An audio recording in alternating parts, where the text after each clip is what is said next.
चलिए, स्वागत है आप सभी का हमारे YouTube चैनल पर। मध्य प्रदेश के अभिलेख आज हम पढ़ने वाले हैं। बहुत सी परीक्षाएं भी आने वाली हैं जिनमें ये टॉपिक इम्पोर्टेंट है। तो चलिए इसको शुरू करते हैं। तो मध्य प्रदेश में अभिलेख हमारा आज का टॉपिक है। तो ये जो अभिलेख हैं, अभिलेखों के अध्ययन को कहा जाता है एपिग्राफी। क्या कहा जाता है? अभिलेखों का अध्ययन जो है कहलाता है एपिग्राफी। अब अभिलेख क्या है ये सबको पता है। भारत में जो सबसे प्राचीनतम अभिलेख हैं किस काल के हैं? हड़प्पा काल के हैं। लेकिन हड़प्पा काल क्या था? वही डॉक्टरों का काल। पर्ची में कुछ लिख दिया, पढ़ ही नहीं पाए क्या लिखा था। तो सबसे प्राचीन जो अभिलेख है भारत में, याद रखना, सबसे प्राचीन अभिलेख किस काल के हैं? हड़प्पा काल के। लेकिन इनको पढ़ा नहीं जा सका है। तो फिर कौन से ऐसे प्राचीनतम अभिलेख हैं जिनको पढ़ा जा चुका है? तो वो वाले अभिलेख हैं अशोक के अभिलेख। अशोक के अभिलेख भारत में प्राचीनतम पठनीय अभिलेख हैं जिनको पढ़ा जा सका है। अब अशोक के अभिलेख को कैसे पढ़ा गया? तो समय था 1750 का, जब फेंथेलर ने दिल्ली, मथुरा स्तंभ लेख की खोज की। स्तंभ लेख की खोज की। तो याद रखना, भारत के सबसे प्राचीनतम अभिलेख जो हैं हड़प्पा सभ्यता के अभिलेख माने जाते हैं। लेकिन यदि पठनीय बात करो, जो पढ़े गए हो, तो अशोक के अभिलेख सबसे पहले 1750 में खोजे गए। टी पेंथेलर ने सबसे पहले अशोक के अभिलेख खोजे। दिल्ली मथुरा स्तंभलेख अशोक ने पहली बार खोजा था। पहले ये मथुरा में हुआ करता था, बाद में फिरोज शाह तुगलक इसको कहाँ लेकर आया? दिल्ली लेकर आया। तो ये खोज हो गई। इसके बाद अब इसको पढ़ने का काम है। तो याद रखना किसने किया था? एशियाटिक सोसाइटी के एक सदस्य थे जेम्स प्रिंसेप। जेम्स प्रिंसेप ने 1837 में दिल्ली टोपरा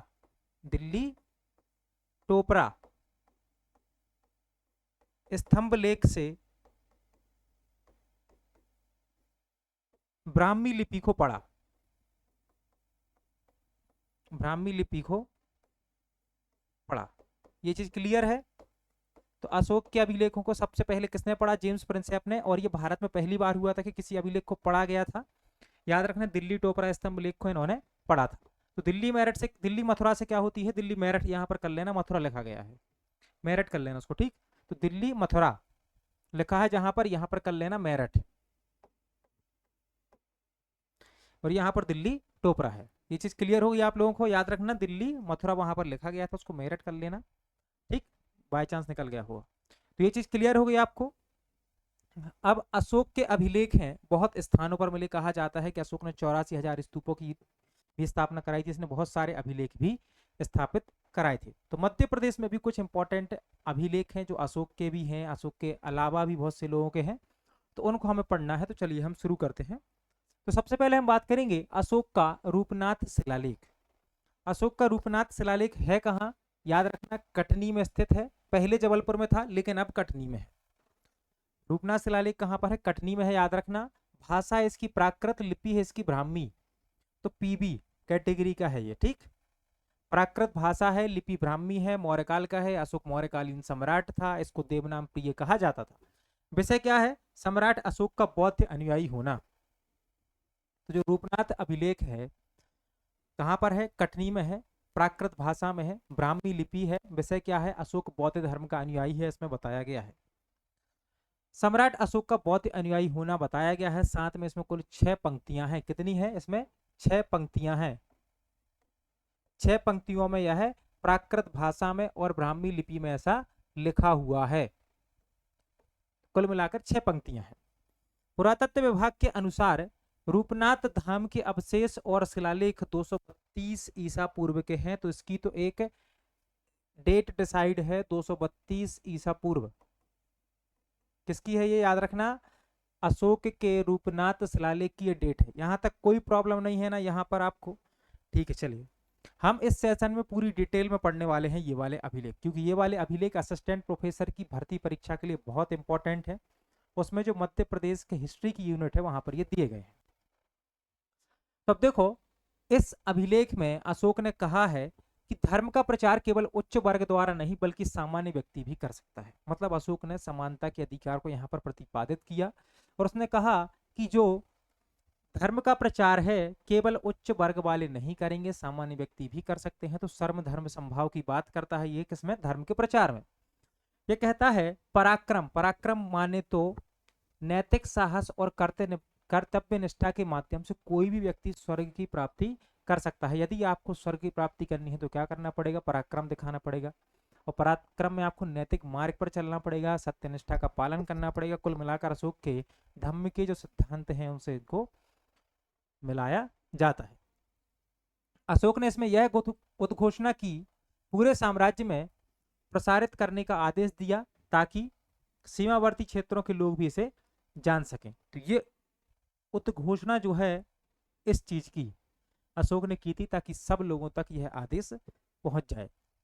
जब यह उद्घोषणा की उस समय अशोक, ठीक याद रखना, 256 रात्रि की यात्राएं पूरी कर चुका था। 256 दिनों से चल रहा था, उसने यात्राएं पूरी कर ली थी।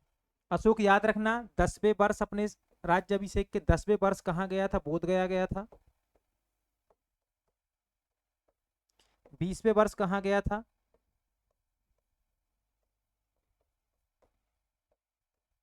लुम्बिनी गया था। ये आपको याद रखना है। 20वें वर्ष कहाँ गया था? लुम्बिनी गया था। 10वें वर्ष कहाँ गया था? बोध गया गया था। इसका राज्याभिषेक हुआ था 269 ईसा पूर्व। उसके 8वें वर्ष में उसने 261 ईसा पूर्व कलिंग युद्ध लड़ा था। यहाँ तक क्लियर है? 256 रातों तक ये यात्रा कर चुका है अशोक, याद रख लेना। यह उनकी धर्म यात्रा का संकेत है जो वह स्वयं कर रहे थे। तो ये चीजें आपको याद रखनी है, ये पूछा जाएगा, विषय है। इस शिलालेख में अशोक ने संकेत दिया कि उसने तथाकथित भूदेवों, मतलब कि भूमि के देवता अर्थात ब्राह्मणों को मिथ्या सिद्ध कर दिया। अशोक ने इस अभिलेख में या शिलालेख में क्या यहाँ पर संकेत दिया है कि उसने भूमि के जो देवता हैं, ब्राह्मण हैं, इनको मिथ्या सिद्ध कर दिया है। तो आपसे पूछा जाएगा भूदेवों का तात्पर्य क्या है? तो आप क्या बताओगे? ब्राह्मण। क्या है यहाँ पर? ब्राह्मण। भूदेवों को यहाँ पर ब्राह्मण से कंपेयर किया गया है। तो ये शब्द आपको याद रखना है। अशोक के धम्म में सभी वर्गों की नैतिकता और बराबरी पर जोर था, इसलिए ब्राह्मणों की विशेषाधिकार प्राप्त स्थिति को उसने चुनौती दी थी। उसने कहा था कि जो कुछ जितने भी लोग हैं, जो भी है, कोई है, सब बराबर हैं। इसलिए ब्राह्मणों की प्रभुसत्ता को चुनौती इसमें अशोक हमें देते नजर आएंगे। सम्राट अशोक का गुर्जरा स्थित शिलालेख। गुर्जरा कहाँ पर है? दतिया में है। इसको सिद्धों की टोरिया भी कहा जाता है। क्या कहा जाता है? सिद्धों की टोरिया भी इसको कहा जाता है। इसकी खोज लालचंद शर्मा द्वारा की थी, जो झांसी में वन विभाग के ठेकेदार थे। ये चीज क्लियर है? अब देखो, गुर्जरा याद रखना, गुर्जरा से एक शब्द आता है गुर्जर। ये जो गुर्जर शब्द है, गुर्जर जाति का जो शब्द है, सबसे पहले ऐहोल अभिलेख में आया है। गुर्जर शब्द सबसे पहले ऐहोल अभिलेख में आया है, इसको याद रखना, ठीक। चलिए, तो खोज हुई 1953 में। लालचंद शर्मा ने क्या किया? गुर्जरा शिलालेख की खोज की 1953 में। उस समय यह कौन थे? झांसी में वन विभाग के ठेकेदार हुआ करते थे। 1954 में इन्होंने घोषणा कर दी, क्योंकि देखो नवंबर में खोज हुई है।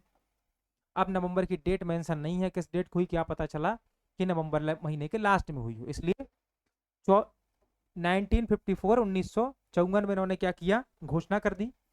इस स्थान को सिद्धों की टोरिया कहा जाता है। गुर्जरा गांव दतिया जिले में स्थित है। सिद्धों की टोरिया याद रखना। सरकारी मान्यता, बाद में एएसआई ने भारतीय पुरातत्व सर्वेक्षण द्वारा इसको संरक्षित स्मारक घोषित किया गया है। एएसआई की स्थापना कब हुई थी? 1861 में हुई थी। इसके प्रथम महानिदेशक बनी थे कनिंगम। इनको भारतीय पुरातत्व का पिता या फिर जनक कहा जाता है। चलिए, तो इस अभिलेख में कुल कितनी? 5 पंक्तियां हैं। गुर्जरा स्थित शिलालेख में 5 पंक्तियां हैं। पहले वाले में कितनी? 6 पंक्तियां थी। ये आपको याद रखना है, पूछ सकते हैं कितनी पंक्तियां इसमें थी। तो इसमें कितनी है? 5 पंक्तियां हैं। इसमें क्या मिलता है हम देखते हैं विषय। देखो लिपि मौर्यकालीन ब्राह्मी लिपि है। भाषा इसकी देखो प्राकृत भाषा है, साथ में पाली भाषा है, तो पाली और प्राकृत दोनों का यूज इसमें हुआ है। पूछ सकते हैं आपसे कौन सी लैंग्वेज में है। उल्लेखनीय है सम्राट अशोक का नाम देवनाम प्रिय प्रिय दसीनो अशोक राजस मिलता है, मतलब अशोक का नाम देवनाम प्रिय मिलता है। क्या मिलता है? देवनाम प्रिय। और ये कहा गया है कि ये जो देवनाम प्रिय है ये कौन है? ये अशोक है।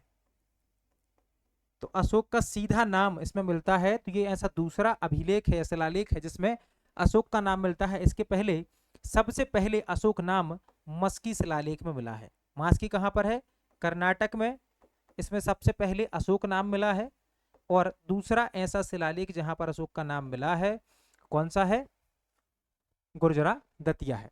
लेकिन अब याद रखना ऐसे 4 शिलालेख हैं जहां पर क्या है? अशोक का नाम मिलता है, लघु शिलालेख जैसे। एक तो है मास्की, दूसरा ये वाला गुर्जरा, तीसरा है नेट्टूर, और चौथा है उदगीलम। तो इन चारों में अशोक का नाम अशोक ही मिला है। और सबसे पहले मिला था मास्की में, फिर मिला था गुर्जरा। कोई दिक्कत? 256 दिन यात्रा के यहाँ पर भी हो गए हैं, प्रचार प्रसार चल रहा है, एमपी की यात्रा कर रहे हैं, तो पूरी एक साथ कनेक्ट करेंगे। इसमें सम्राट अशोक का नाम स्पष्ट रूप से लिखा गया है। देखो यहाँ पर देवताओं का प्रिय प्रियदर्शी अशोक राजा है, मतलब स्पष्ट रूप से अशोक का नाम आता है। दूसरा ऐसा यहाँ पर ये स्तंभ लेख है।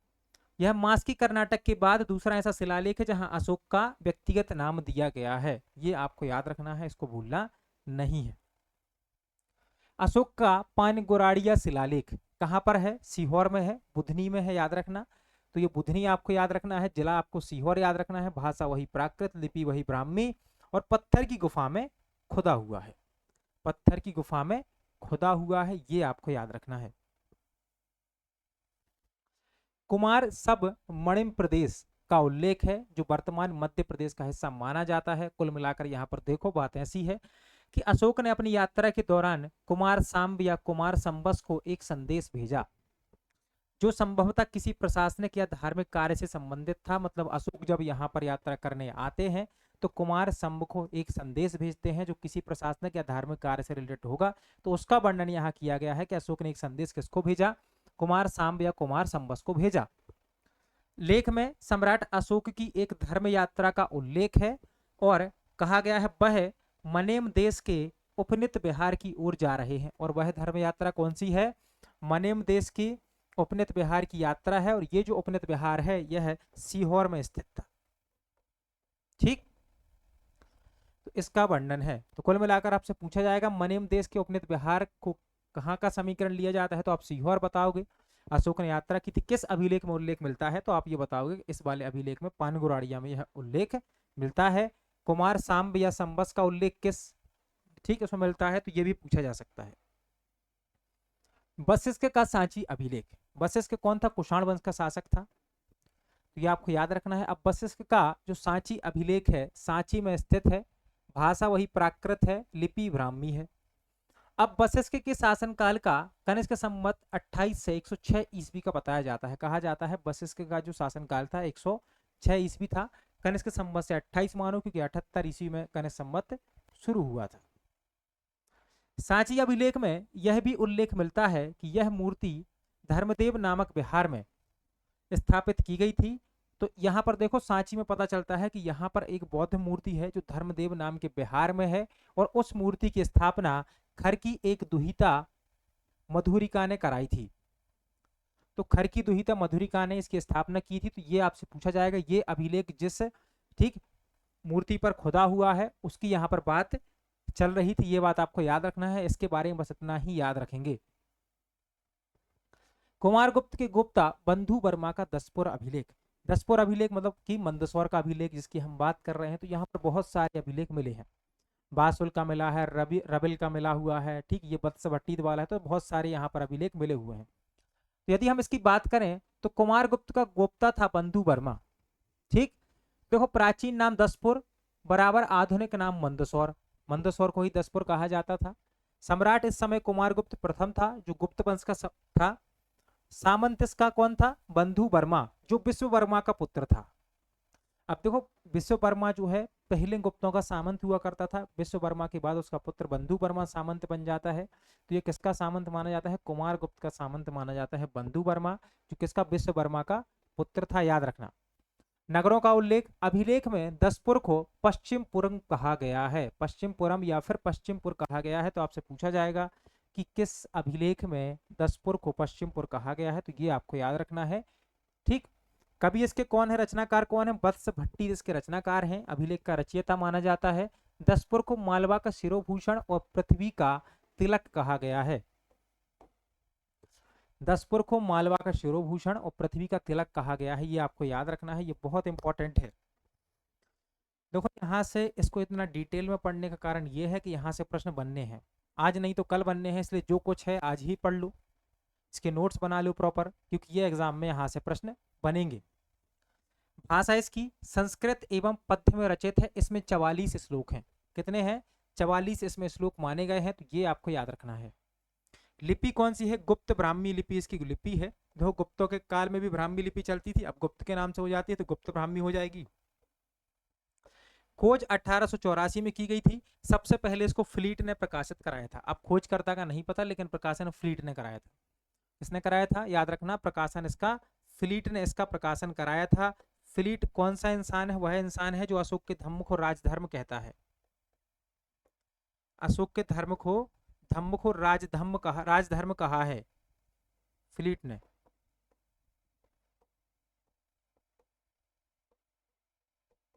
रोमिला थापर को भी आप जानते होगे, रोमिला थापर ने कहा था कि अशोक का जो धम्म है वो उसका निजी धम्म है, याद रखना। तो जैसे रोमिला थापर की बात करो, ये एक्स्ट्रा फैक्ट है, लिख लो। रोमिला थापर, इन्होंने अशोक का जो धम्म है उसको निजी धर्म कहा अशोक का। तो ये कुछ चीजें हैं जो एक्स्ट्रा है, इनको याद रखना। भारत में विज्ञापन परंपरा का प्राचीनतम उदाहरण देखो क्या होता है कि गुजरात से एक रेशम बुनकर की श्रेणी, या फिर जो ठीक गुजरात के लाट से जो तंतुबाई श्रेणी है, कहाँ जाती है? मंदसौर आ जाती है। अब मंदसौर में आ जाती है तो बिजनेस तो अपना करना ही है, तो उसी ने क्या किया, अपने बिजनेस के प्रचार के लिए एडवर्टाइजमेंट का यूज किया था।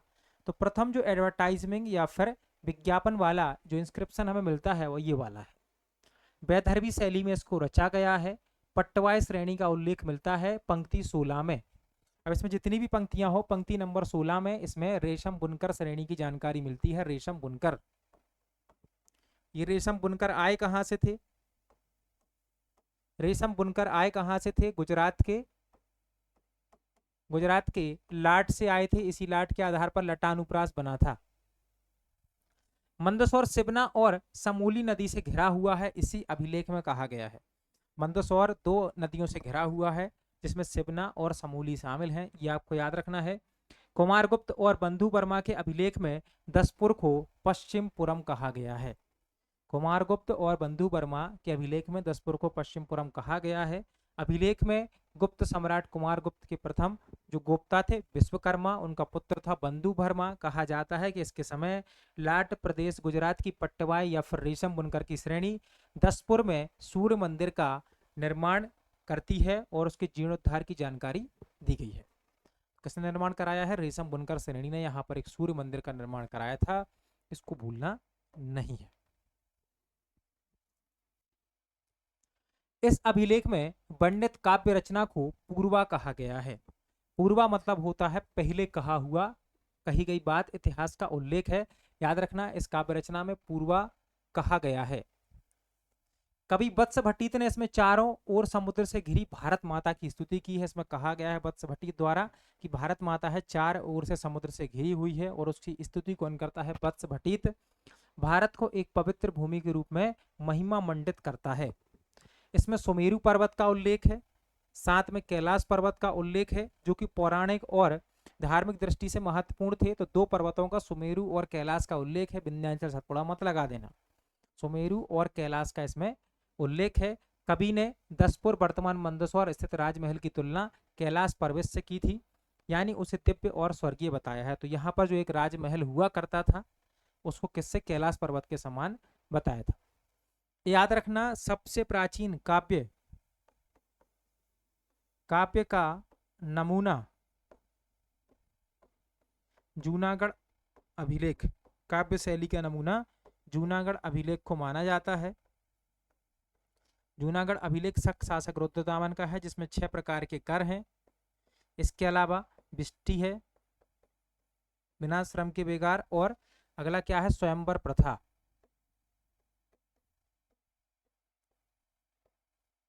स्वयंवर प्रथा तो सब जानते होंगे, ठीक, तो स्वयंवर प्रथा भी है। तो ये यहाँ पर इसकी इंफॉर्मेशन है।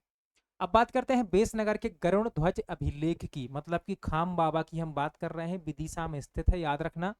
तो बेसनगर जिला भिलसा या विदिशा में स्थित है। भाषा इसकी प्राकृत है, संस्कृत से थोड़ी सी प्रभावित है। लिपि इसकी ब्राह्मी है। काल इसका याद रखना शुंग काल चल रहा था। तो कौत्सी पुत्र था भागवत, जो 9वां शासक था इस पीढ़ी का। इसके शासनकाल के 14वें वर्ष में, 2री शताब्दी ईसा पूर्व, ठीक, यवन राजदूत हेलियोडोरस तक्षशिला से आकर विदिशा में गरुड़ ध्वज की स्थापना करता है। यह यवन राजदूत एंटिलिया कीट्स का कौन था, राजदूत था, याद रखना ये चीज, ठीक, एंटिलिया कीट्स का राजदूत था। इसकी खोज, बेसनगर के गरुड़ स्तंभ की खोज 1877 में भारतीय पुरातत्व के जनक एलेक्जेंडर कनिंघम द्वारा की गई थी। स्थानीय लोग इस स्थान को खाम बाबा कहते हैं। और बेसनगर की स्थापना बेतवा नदी और हलाली नदी, बेतवा नदी और हलाली नदी, पूर्व में बेस नदी और बेस नगर का आधार थी के संगम पर हुई थी। तो ये जो इंफॉर्मेशन है बेतवा और हलाली वाली, इसी अभिलेख में मिलती है, गरुड़ ध्वज स्तंभ में मिलती है, तो इसको याद रखना। इस अभिलेख में शीर्ष पर एक गरुड़ पक्षी है जो सूर्य का प्रतीक है। गरुड़ पक्षी शीर्ष पर है, लेकिन प्रतीक किसका है, सूर्य का प्रतीक है, इसलिए इसको गरुड़ स्तंभ लेख कहा जाता है। इसमें वासुदेव और विष्णु की एकता का उल्लेख है, मतलब भगवान वासुदेव और विष्णु को एक बताया गया है, याद रखना। वासुदेव के लिए देव देवस का प्रयोग हुआ है, तो हेलियोडोरस जो है वासुदेव के लिए देव देवस का प्रयोग करता है। यूनानियों के भारत पर धार्मिक प्रभाव की जानकारी मिलती है। कहा जाता है कि भारत में यूनानी आए और अपना धार्मिक प्रभाव जमाया, तो भारत पर धार्मिक प्रभाव रहा यूनानियों का, जानकारी यहाँ से मिलती है, यह याद रखना। वासुदेव को देव देवस कहता है। तक्षशिला निवासी यवन हेलियोडोरस एंटिलिया कीट्स की ओर से शुंग राजा भागवत के दरबार में आया था। हेलियोडोरस ने वैदिक धर्म की व्यापकता से प्रभावित होकर भगवत धर्म स्वीकार कर लिया, मतलब इस पर वैदिक धर्म का, हमारे वैदिक धर्म का इतना प्रभाव रहा कि ये भगवत धर्म का बन गया। उसी ने भक्ति भाव से भगवान विष्णु के एक मंदिर का यहाँ पर निर्माण कराया था तथा उसके सामने गरुड़ ध्वज स्तंभ बनाया था। तो ये आपको याद रखना है, भूलना नहीं है, ये इंफॉर्मेशन बहुत इंपॉर्टेंट है। भागभद्र के लिए तरतार या फिर रक्षक का प्रयोग हुआ है। ये जो हेलियोडोरस है भारतीय शासकों को तरतार बोलता था या फिर रक्षक बोलता था। इसके अलावा इसने यवन राजाओं के लिए सोटर या सोटेरस शब्द का यूज किया है, मतलब हम लोग सोटेरस हैं, तुम लोग तारतार हो, ऐसा इसने यूज किए हैं सब। तो ये याद रखना किसके लिए कौन सा शब्द यूज हुआ है। हेलियोडोरस ने खुद को भगवत धर्म अनुयायी कहा है एवं एक गरुड़ ध्वज स्तंभ वासुदेव को समर्पित किया है। यह वासुदेव भक्ति का प्राचीनतम प्रमाण है। इसके पहले घोसुंडी अभिलेख में भी भगवत धर्म के साक्ष्य मिलते हैं, ये आपको याद रखना है। हेलियोडोरस के पिता दिए, पिता का नाम क्या था, दिए, को भी भगवत कहा गया है, लेकिन उस समय भागवत शब्द केवल वासुदेव के उपासक के लिए नहीं बल्कि अन्य देवताओं जैसे शिव हो गए, स्कंद हो गए, इन सभी के लिए प्रयुक्त होता था। तो हेलियोडोरस का जो पिता था दिए, उसको भगवत कहा गया है, लेकिन उस समय ये शब्द जो है बहुत सारे देवताओं के लिए यूज होता था। हेलियोडोरस से पहले भी यवनों में वासुदेव और बलराम की उपासना के प्रमाण मिले हैं हमें अफगानिस्तान से। किसके पहले भी क्या होता था कि वासुदेव और बलराम की उपासना होती थी, और ये सब जानकारी हमें कहां से मिली है, अफगानिस्तान से, याद रखना। सांची पाषाण लेख, ठीक, सांची का जो पाषाण लेख है याद रखना, सांची में स्थित है। स्तूप के पूर्वी तोरण द्वार के बाहर है, दाहिनी वेदिका के द्वार पर यह खुदा हुआ है। भाषा संस्कृत है, लिपि दक्षिण ब्राह्मी है, संवत इसका 93 है, गुप्त संवत के अनुसार 412 ईस्वी का है ये। राजा चंद्रगुप्त विक्रमादित्य द्वितीय यहाँ पर हुआ करता था, जिसको सकारी भी कहा गया है। अधिकारी सेनापति अमक्रादव, ठीक, का यह सांची पाषाण लेख है। अब देखो इसमें क्या इंफॉर्मेशन मिलती है। इसमें कहा गया है कि अमकर कादव के समय पे ईश्वर वासक गांव को कोकनादा बोर्ड के बौद्ध संघ को दान दिया गया। इसमें कहा गया है कि ईश्वरवासक गांव जो कोकनाडा बोर्ड या फिर काकनाथ बोर्ड के समीप था उसको यहाँ पर ठीक दान दिया गया था। साथ में 25 दीनार सुनहरे सिक्के का दान भी किया गया था। उद्देश्य क्या था? भिक्षुओं के भोजन और प्रकाश मतलब दीपक की व्यवस्था करना। रात में क्या है ना कि लाइट उस समय होती नहीं थी तो दीपक जलाते थे, दिए जलाते थे, उसकी व्यवस्था करना। इसमें कुल 11 पंक्तियां हैं साच, ठीक। इसमें कितनी है याद रखना, इसमें 11 पंक्तियां इसमें मानी गई हैं। और पंचमंडली बोले तो पंचायत,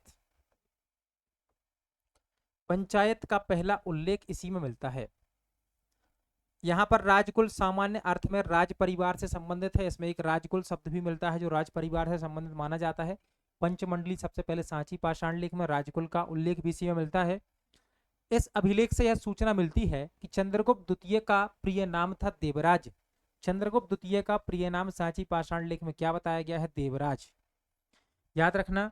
धार्मिक चेतावनी, इसमें धर्मदंड की बात की गई है। इसमें कहा गया है यदि कोई व्यक्ति इस दान व्यवस्था में बाधा डालेगा तो वह गोहत्या, ब्राह्मण हत्या और अन्य पंच महापातकों का दोषी माना जाएगा। मतलब कि ये जो दान वाली भूमि है यदि कोई इसमें क्या करेगा, विघ्न डालेगा तो उसको गौ हत्या, ब्राह्मण हत्या और 5 जो महापाप होते हैं उनका दोषी माना जाएगा। इसमें अभिलेख में कहा गया है। चंद्रगुप्त द्वितीय का उदयगिरी गुहालेख। अब उदयगिरी गुहालेख याद रखना जी, एक गुफा में 2 खुदे हुए हैं जो छत के ऊपर खुदे हुए हैं। तो इनके 2 अधिकारियों के हैं चंद्रगुप्त द्वितीय के। उदयगिरी पहाड़ी पर विदिशा में स्थित है, भिलसा के समीप। भाषा संस्कृत है, लिपि ब्राह्मी है, गुप्तकालीन शैली में है। गुप्त संवत 82 अनुरूप 401 ईस्वी का इसको माना गया है। गुहा का नाम याद रखना तवा गुहा है क्योंकि इसका आकार है रोटी बनाने वाले तवे के जैसा और छत पर खुदे हुए हैं तो इसको तवा गुहा कहा जाता है। सबसे पहले अलेक्जेंडर कनिंगम ने इसे खोजा। अलेक्जेंडर कनिंगम ने इसको खोजा था 1880 में इसको प्रकाशित कराया। 1882 में हुल्स ने पाठ की कुछ त्रुटियां बताई।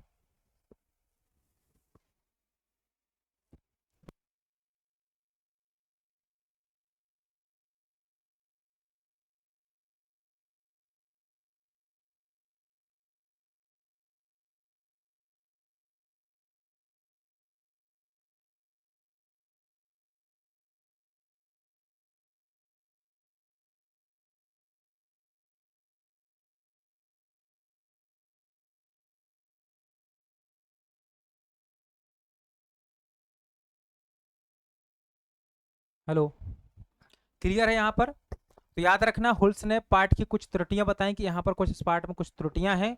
फिर फ्लीट ने इसे संपादित कर पुनः प्रकाशित किया। तो हमें सिर्फ याद रखनी है खोज, अलेक्जेंडर कनिंगम ने इसको खोजा था, ये आपको याद रखना है। अब यहाँ पर 2 हैं, 2 अलग अलग गुफाओं में 2 अभिलेख हैं। दोनों गुफाएं भगवान शंकर को समर्पित थी, भगवान शंकर को समर्पित है, ये याद रखना है। तो गुप्त काल में शैव धर्म के संरक्षण का इसको प्रमाण माना जाता है। तो आपसे पूछा जाएगा ये गुफाएं किस धर्म के संरक्षण का प्रमाण है, तो आप बताओगे शैव धर्म की। एक गुफा बनाई गई थी जिसमें चंद्रगुप्त द्वितीय के सामंत सनकानिक के बारे में उल्लेख है और दूसरी गुफा में चंद्रगुप्त द्वितीय के मंत्री एवं संधि विग्रह मतलब कि विदेश सचिव वीरसेन साहब की जानकारी मिलती है। तो इन दोनों की जानकारी है पहला और दूसरा, पहले में सनकानिक याद रखना, दूसरे में वीरसेन साहब। उदयगिरी गुहालेख प्रथम, ठीक। तो याद रखना यह अभिलेख गुफा संख्या 6 में स्थित है और गुप्त संवत 82 मतलब कि लगभग 401 ईस्वी का है। यह अभिलेख एक वैष्णव मंदिर के निर्माण का उल्लेख करता है। इसमें कहा गया है कि वैष्णव मंदिर का निर्माण हुआ था जिसका निर्माण चंद्रगुप्त द्वितीय के सामंत महाराज सनकानिका ने कराया था।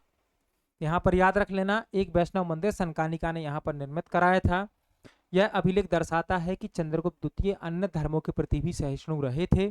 तो कुल मिलाकर यह धार्मिक सहिष्णुता की बात करता है। सनकानिक महाराज के अभिलेख में इतना बस हमको याद करके जाना है, धार्मिक सहिष्णुता की बात करता है। दूसरा जो हमारा अभिलेख है गुफा संख्या 8 में स्थित है, कहीं कहीं गुफा संख्या 7 भी मिली है, आपको अपने विवेक से आंसर लगाना है।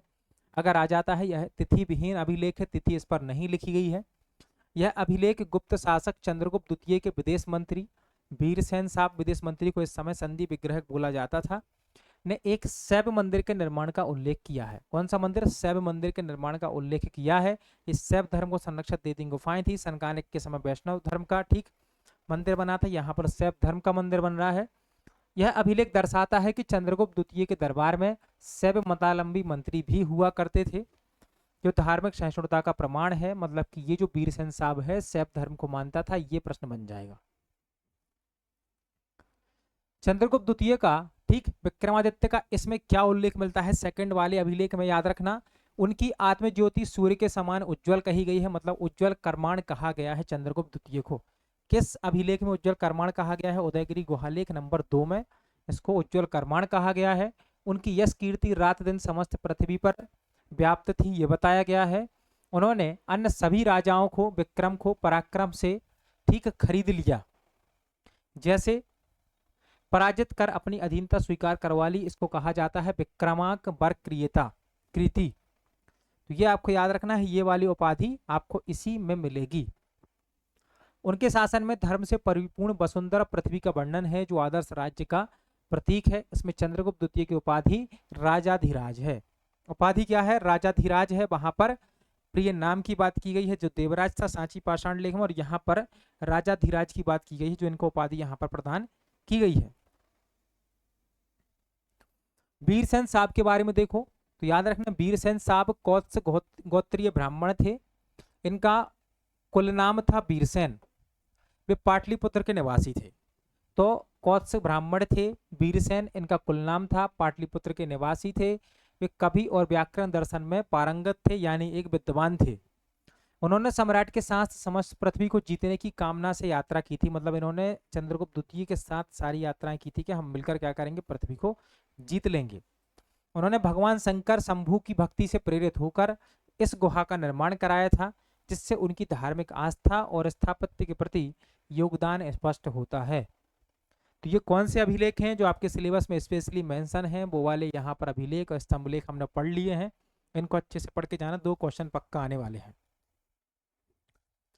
चैनल को सब्सक्राइब कर लेना है, ज्वाइन कर लेना है हमारा टेलीग्राम, जिसकी लिंक आपको डिस्क्रिप्शन में मिल जाएगी, और डाउनलोड करिए हमारा ऐप प्ले स्टोर से। मिलते हैं अगले लेक्चर में। धन्यवाद।